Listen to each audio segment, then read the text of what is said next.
vote on the news. And here's the winner. There's a huge, hidden, heavenly body right here in our solar system. Evidence is mounting that either a brown dwarf star or a gas giant planet is lurking at the outermost reaches of our solar system, far beyond the planet Pluto. According to the British newspaper, The Independent, the object is 4 times the size of Jupiter. Experts say the presence of such a massive object could explain why a barrage of comets has been coming from that direction. We'll post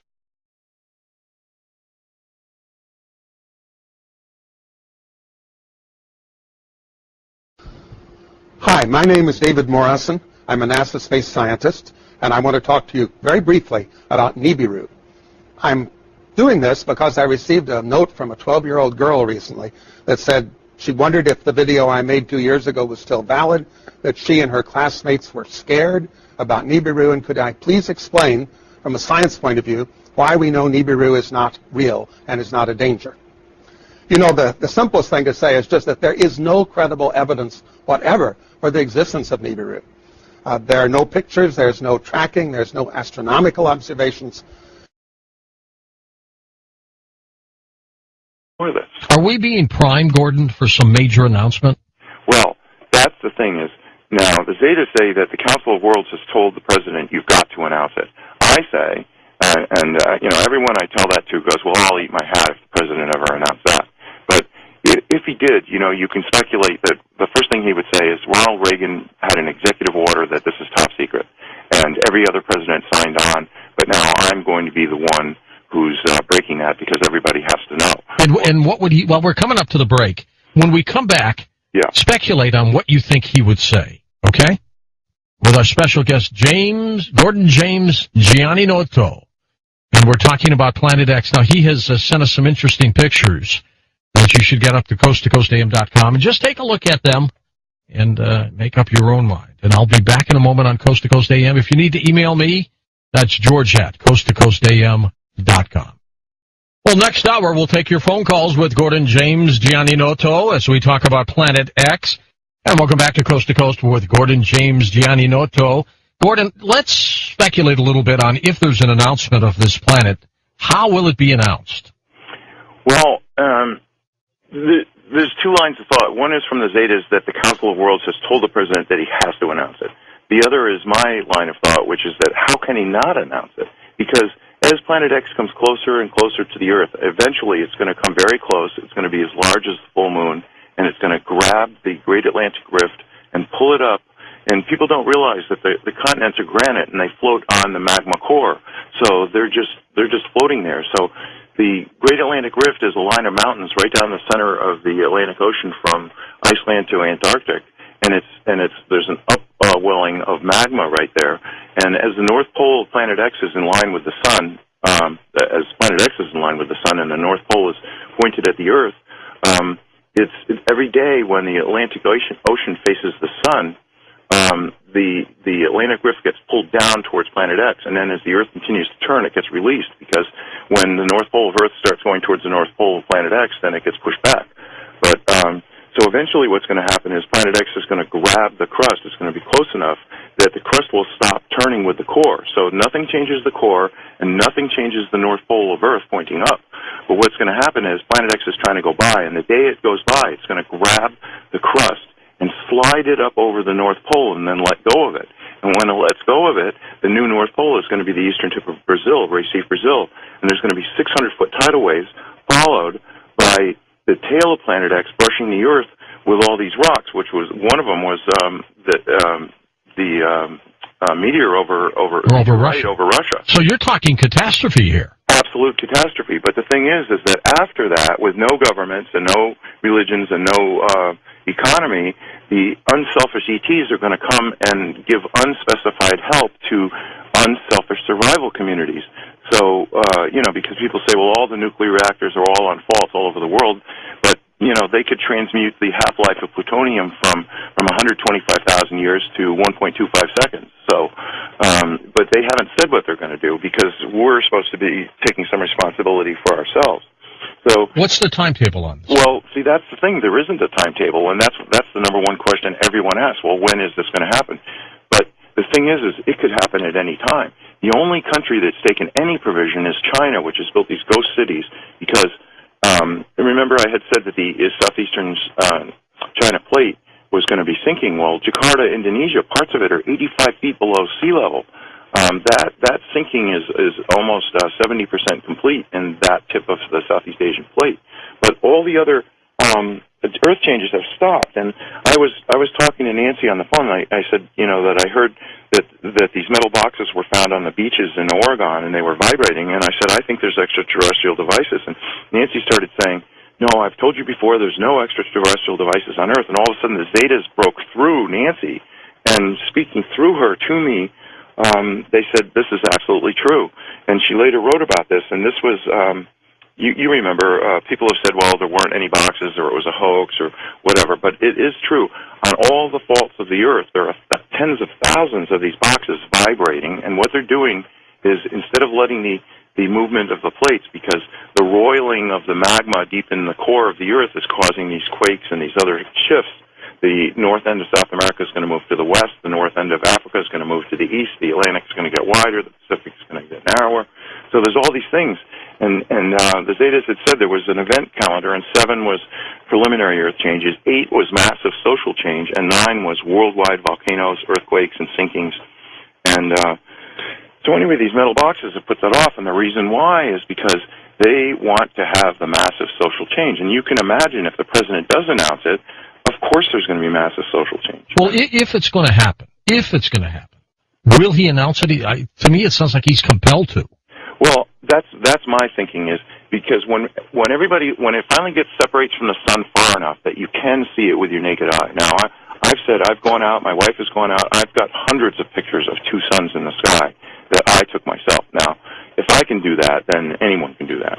And so there it is. There's this bright glowing area. You're not looking at Planet X itself because it's in between the Earth and the Sun, so it's like trying to photograph the new moon. You just can't do it.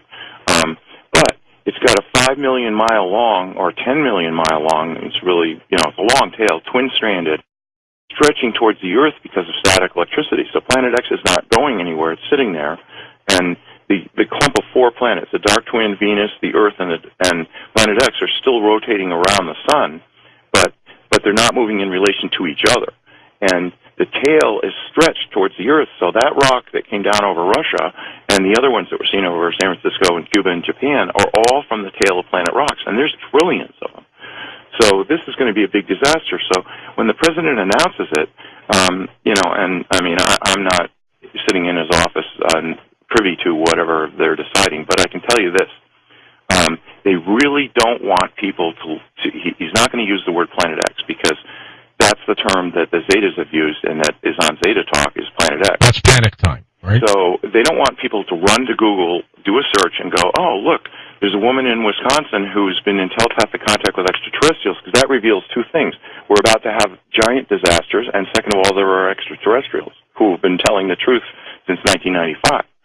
So they don't want to do that. So it's interesting that they started talking about it as Nibiru. So I was talking to Nancy, and she's starting to, every time she says Planet X, she goes AKA Nibiru or dash Nibiru or slash Nibiru, so that if anybody does a Google search on Nibiru, they're still going to come up with Zeta Talk.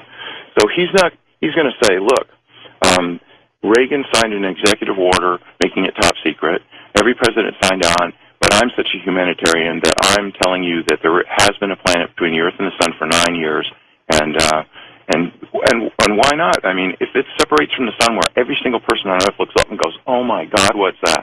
And the glowing area, the thing that's at the 5 o'clock position, is the tail, which is sort of transparent, translucent, whatever you want to say, because it's a cloud of dust or red iron oxide dust. It's lit by the Sun, and you can see that from Earth. So that's what people are taking pictures of. Is the tail of Planet X stretching towards the Earth. And you can't see Planet X itself, but one of these days, when it gets far enough from the Sun, you are going to see it. And then at that day, George, don't you think everyone's going to go, the government couldn't tell us there's a planet? Sure, absolutely. No. And they're never going to believe another word the government ever says again for any reason. Not at all. All right, 6.8 billion people, Gordon, on the planet. How many people may perish? Probably 60% are going to die exactly at the moment of pole shift. And another 30% are going to die from disease and starvation and shock. I mean, what the president should be announcing and saying, listen, we've got to move away from the coastlines. I mean, imagine what a 600... And what's the timetable? Okay. Well, that's the thing is, like, there isn't a timetable. There's an event timetable, but the president has been trying to announce it since last September. So first they tried with the emergency broadcast system. That was all screwed up. That didn't work. And then, believe it or not, I mean, you know, you think if you're president, you can just announce whatever the hell you want. And no, you can't, because there are people, the elite and the rich and the powerful, don't want you to stop going to your job. I mean, if they announced the whole truth, do you think anyone would show up for their job? Pilots, policemen, firemen, truck No, drivers? people would want to be with their friends and family. Right, and they'd all head for Wyoming and Montana and places like that, you know, as far away from the coast as they can. The safe havens. Right, and so you can figure out where... Now, I live on a mountaintop in the middle of the Maine coast because Maine was held down by glaciers, and it's slowly rising, so once the crust comes free of the core, it's just going to pop up another 500 feet. So I'll be doing fine with a 600-foot tidal wave. But Florida, that's actually going to sink. The UK, that's going to sink. Japan is going to sink. So a lot of places, it isn't just a matter of a 600-foot tidal wave. And then, of course, all the ice in the whole world is in the wrong place, so that's going to melt. So the Zetas say the final sea level is going to be 700 feet above present. So the president isn't going to say what's going to happen. He's going to say, there's a planet in between the Earth and the Sun, and now this is what I think, and, you know, speculation, because, you know, I'm not privy to the script here, but you know, that he would turn it over to NASA, which would say, yes, there's a rogue planet, but we were prohibited by national security, but don't worry about it, go back to sleep. If anything's going to happen, we'll tell you. And then maybe they turn it over to NOAA, which is saying, well, this huge Earth wobble is what's causing all this weather. They're never going to admit that global warming and climate change were a lie, because can you imagine the lawsuits? It would bring the whole world to a halt, because how many hundreds of billions of dollars have been spent on reducing fossil fuels? And, you know, the thing is Planet X is roiling the magma, so the magma's circulating closer to the bottom of the crust, so the seafloors are warming, and the ice is melting from underneath. But the actual truth is the Arctic just had one of the coldest winters in years, and the amount of ice that formed this winter in the Arctic is unbelievable. Antarctica's been gaining ice. The top of the Himalayas and a lot of these glaciers are gaining ice.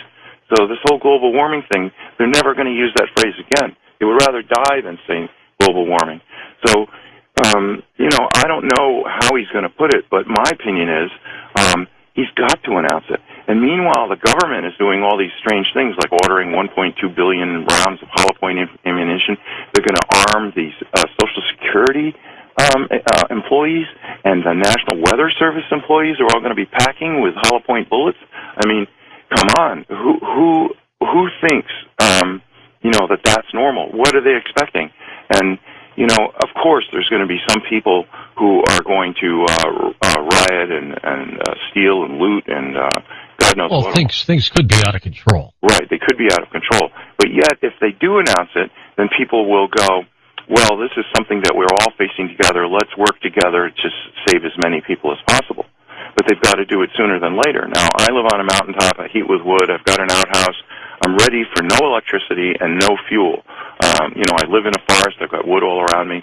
So, you know, my theory is if you're ready for pole shift today, then you're going to be ready for it whenever else you can. But if you notice, around the world, the economy has not been getting better, regardless of what they're saying. And people are realizing every day that everything they've worked for all their lives is coming to naught. And hopefully people will say, well, really, what is important? And they'll realize, you know, every time you see a disaster, you see people say, well, I lost everything, but, you know, at least we all survived. And, you know, that's what's important. And people are going to start realizing, well, maybe people are more important than possessions. But this Earth wobble, I mean, I went out last July to take a picture of the full moon rising over the mountain in Maine where I live. And when I was in elementary school, we had a target range in the basement. So when I was in the third grade, we had lockers all the way down the hallway, and every guy in the third grade had his own .22 caliber rifle in an unlocked locker in the hallway, and we all had bullets in our pocket, and we couldn't wait till 3 o'clock to go downstairs. That wouldn't happen anymore. No, and I grew up in the town next to Sandy Hook, so you know. But there are people who've decided to be selfish and doing awful things, but the majority of everybody is you know, very conscientious. I mean, Maine is second in the nation for guns per person and 49th in gun-related deaths per person. So, you know, just because, So people are legitimately saying, well, wow, I got a feeling something's not right. And you see that show, Doomsday Preppers. Oh, sure, yeah. People are like, well, the economy isn't coming back. I mean, I was in Walmart the other day. They had 15 people in a 5-acre store. And I said to the cashier, I said, you can't even be paying your overhead with this. And she goes, oh, no, the economy's going to be coming back. Well, okay, fine. They've been hit hard. That's what you say. But so I was out there taking pictures of the full moon, and I guess probably I learned to have a steady stance with my hands and a camera at an early age. I used to win NRA sharpshooter awards. And that was, starting in the 3rd grade. I mean, so anyway, I shot 2 pictures, and the mosquitoes were biting me like crazy. So I wanted to get a good picture of the full moon, and so I shot a whole series of pictures, and then I ran inside to get out away from the mosquitoes. And when I was playing them back on my computer, I realized that in 2 consecutive pictures, I hadn't moved my hands at all. There's a table up on top of the mountain, and there's the full moon. And in the second picture, the moon is moved to the right, not up. Now, if you think about it, everything, the moon, the stars, the sun, all rise in the east, go up to the midheaven, and then set in the west. And here I got 2 pictures of the moon, and between the 2 pictures, the moon moves sideways. How'd that happen? Well, that was like, I think the ETs, like I said, I've been in contact with ETs my whole life, and I think they guided me to do that because that is one of the most remarkable pictures. Now, I've gone out and watched Sirius rising and Orion rising in the east, and then I go back 20 minutes later, and all of a sudden it's like 45 degrees further south, but it isn't any higher in the sky. Now, why would that be? That's because every single day, Planet X pulls the magnetic bar of the Great Atlantic Rift down towards it, and then as the Earth continues to shift and the Atlantic no longer faces the sun, then the North Pole, which doesn't like the North Pole of Planet X, pushes the North Pole of the Earth back. So you get these wobbles, and what you get is this gigantic loops in the jet stream. So normally the jet stream moves from west to east, but now if you notice these weather maps, and why wouldn't you with all these big storms? So everybody's more interested in the weather than ever because it's really can be life or death. And what you get is these giant arcs of cold air coming down from the Arctic, and 30 miles to the east, you've got this giant arc of tropical air coming up from the Caribbean, and you've got this clash of fronts that makes these gigantic storms. I mean, look at Hurricane Sandy. And, if the government told the truth, they should say nobody should rebuild anywhere. But it's just like Katrina and New Orleans. People are saying, well, we're going to bring it back, and it's going to be so meaningful, and we're going to have Seaside Heights, New Jersey, ready for the tourist season. And, but the truth is nobody should be there now at all because this is right in the danger zone. They should be saying, well, we're going to move anyone that wants to go from the coast. And that's the interesting thing. The Zetas have said even when this is announced, probably only as much as 60%, but no more than that, are going to go, oh, my God, we've got to go to safety. And the rest are going to go, well, I really don't want to change anything, so I'm going to keep going to work, and if a tidal wave washes over me, then that's it. I'll just die.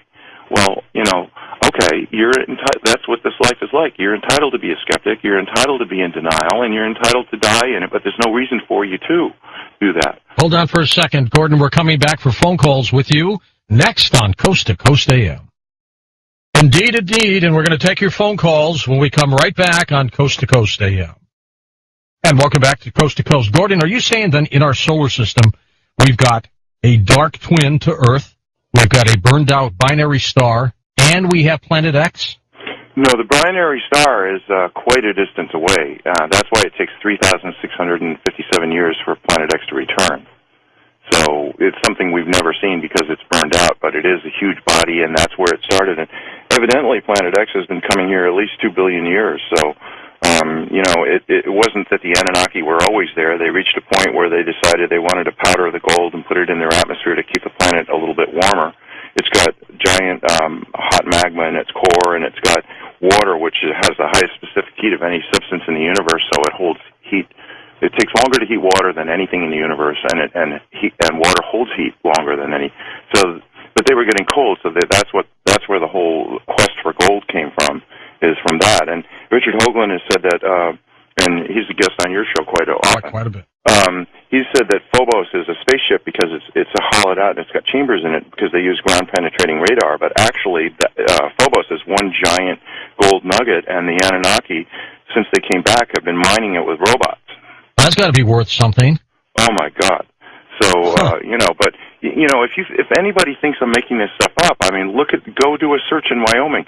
Dick Cheney tried to get the Wyoming legislature, and he only failed by a few votes, to buy a used aircraft carrier. Now, what in the hell would Wyoming use? There's no water there, is there? Well, that's the thing is, Edgar Cayce said that Omaha was going to be the greatest seaport in North America after pole shift, and evidently he's planning that the Mississippi will split wide, or saltwater will go up to the Great Lakes, and then up the Missouri and the Platte rivers, and then maybe the Red River. And I guess they were planning to, keep it, in the Great Lakes or in the Gulf, and then float it right up to Wyoming. But you can see why he would want that. It's got nuclear power. It's got a hospital. It holds 5,000 people, and he could load it with fighter strike jets, and be king of the world. And you look at the billionaires around the earth, they're trying to start their own space programs, but the Council of Worlds has said, no, nobody's going to leave Earth and come back as kings of the earth afterwards.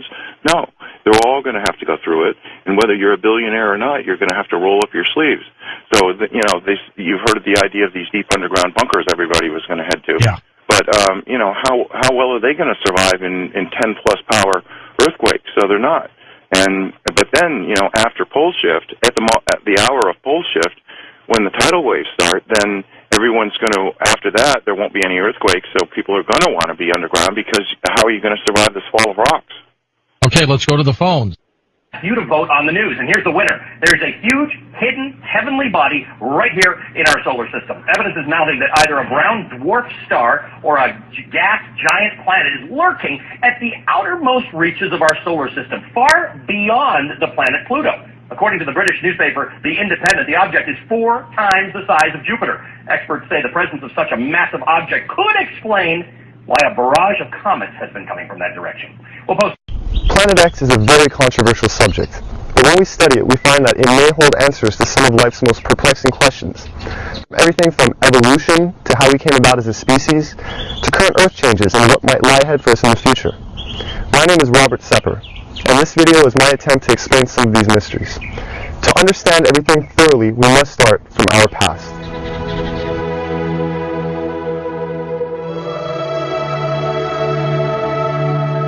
As you do research on our mitochondrial DNA, you find that it goes back into the range of 150,000 years, based on the mitochondrial DNA, which is, I think, pretty much incontrovertible.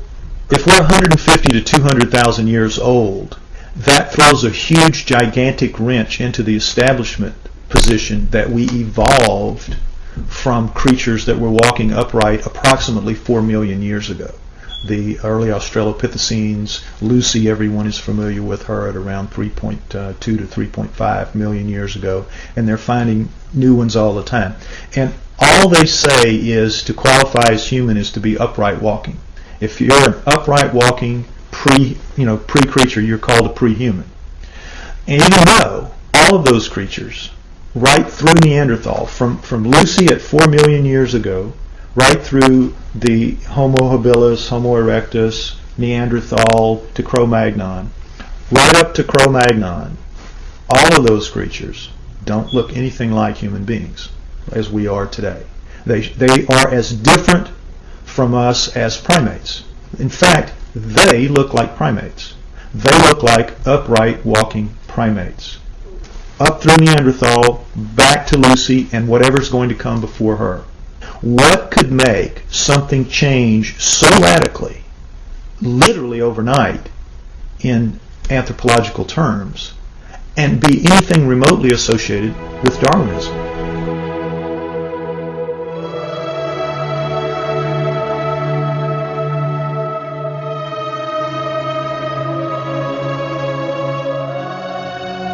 I believe, personally, that the writings of the Sumerians 4,000 years ago, as chronicled by Zecharia Sitchin in his books, The Earth Chronicles, I believe that is the most logical and reasonable explanation that there is for how we came to be. 20-some-odd years ago, Zecharia Sitchin wrote The 12th Planet. In The 12th Planet, he describes ancient writings and texts by the Sumerians depicting a 3,600-year orbit of Nibiru. But the Sumerians are rarely spoken about in history books. Who were the Sumerians? And what can an ancient civilization possibly know about how we came to be? We only hear about like the Egyptians or the Mayans or the Incans, Romans, Greeks. The first culture we have on Earth were the Sumerians, and they showed up 6,000 years ago where modern-day Iraq is. It's right between the Tigris and Euphrates rivers. It was then known as Mesopotamia, Babylon, but also Sumeria, where the first culture on Earth stems. And they have left us over 100 of the first for high society to take place. For instance, stemming from Sumeria 6,000 years ago, they were the first ones to invent writing. They had a system of over 400 characters known as cuneiform text. They'd use a wedge-shaped stylus or an object with a wedge and would twist and turn and make all these characters that came up to about 400 characters, and they had their own complete language like an alphabet that we use today, A through Z, but this stemmed out of Sumeria 6,000 years ago, and all of the first for high society come from them. Time, the calendar, math, schools, courts, judges, systems of law, all of this originated in Sumeria, which was then known as Mesopotamia, Babylon, today's modern-day Iraq. The Sumerians are actually probably the most influential culture of the ancient world. Not the Egyptians, not the Greeks, not the Romans, the Sumerians. The Sumerians invented, for example, the zodiac. All of the symbols that we still have today for the zodiac was created by the Sumerians. They tell an incredible story, the Sumerians do, of the Anunnaki, which is that there is another planet in our solar system, that gods, super beings, live on this planet, that these beings come to Earth. The Sumerians had a pantheon of gods, but it was living gods. They were the Sumerians worshipped living gods who lived and worked and had their lives among them. They were the Anunnaki. Among those Anunnaki, there were 12 leaders, 12 super gods, the bosses, the boss of bosses. Those 12 gods come down and are present in the Egyptian culture, in the Greek culture, and in the Roman culture. They just have different names, but they have basically the same personalities and the same functions. So it isn't that mythology begins with the Egyptians, the Greeks, and the Romans. Mythology begins with the Sumerians. Monotheism didn't kick in until the gods, the multiple gods, actually physically left. When we look at all the stories in the Bible about how God is a feared God, and if you do what God tells you, you are given the reprisal of going to heaven, or if you do wrong, you go to hell, and it's very black and white. But the Sumerians give us a lot more context into that line of thinking and how it came about in their image and after their likeness. The Anunnaki, quoted to the Sumerians, as saying, "We have created you in our image and after our likeness, and we were their slaves," basically, to do as they bid it. Mine the gold, do their daily chores. And we were basically their slaves. The leader said, "We'll make you a slave. We'll make you a servant." And that's the reason, the impetus, according again to the Sumerian writings, for the creation of human beings. The story of Noah is a classic that comes right out of the Sumerian texts. The word Eden, the Anunnaki called the land where they lived the Eden. The Adam, they called the worker slave that they created the Adamu, plural. Could the Anunnaki have genetically engineered humans? It sounds incredible until we consider that we ourselves genetically engineer the fruit and vegetables we eat every day. From tomatoes to apples and oranges to cloning Dolly the sheep. If we can genetically manipulate DNA, then who's to say that we weren't created or our DNA wasn't tampered with by another race of beings in the past? Now the question is, were we? Did they? And if we were, there must be some empirical evidence, some clues left behind, besides writing in a text that points to this. If you look at the human genome, you'll see that it looks very much like a primate genome, except the second and third chromosomes are fused into one. So, what does that solve? It gives you all the chromosomal material of the primate, but it's now only taking up the space in the combining process of 46. It is 46 chromosomes with 48 chromosomes of genomic material still in there. Now, how could nature do that? How could nature fuse those two chromosomes together in any length of time? It wouldn't happen. It couldn't happen.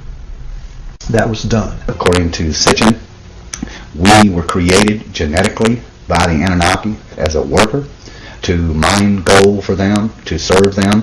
people out there, even if you're not a scholar, even if you're not anything, if you open your eyes a little bit to this and you start just doing your own research, you're going to find paths there that lead you to some things that are going to awaken new ideas into you. And in the next few years, I think we're going to see a watershed of information that is going to absolutely rewrite every book of history. There's evidence left over this entire planet when you start thinking, and you must believe that we are the offspring of these people. If there was a God, the God created those people before they created us. We are here because of an act of divine creation, but they were people just like us, only older, only more technically advanced. We need to rediscover that in ourselves, that we are a great civilization. We came from a great civilization. And I would tell anybody to look, open your eyes and look for it. Don't be blinded to something that's led to nothing but the slaughter of ourselves for thousands of years. And we still are at that point. We're still a warring society. When this documentary or others like it are put out there and enough people will see it, at least that will start a beacon somewhere that will start shining a little bit brighter. And so at some point, we're going to see that we have a different history than what we've been given. The proof's there. Our true history may be indeed very different than what we've been taught through the ages. Whether this data has been withheld or our identities have just been forgotten, it is our responsibility now.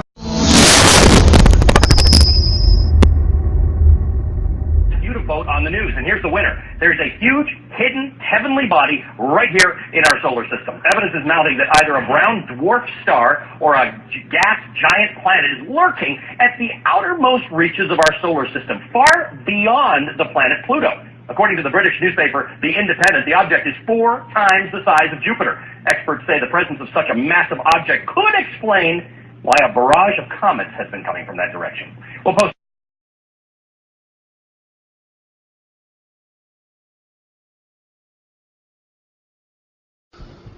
Hi, my name is David Morrison. I'm a NASA space scientist, and I want to talk to you very briefly about Nibiru.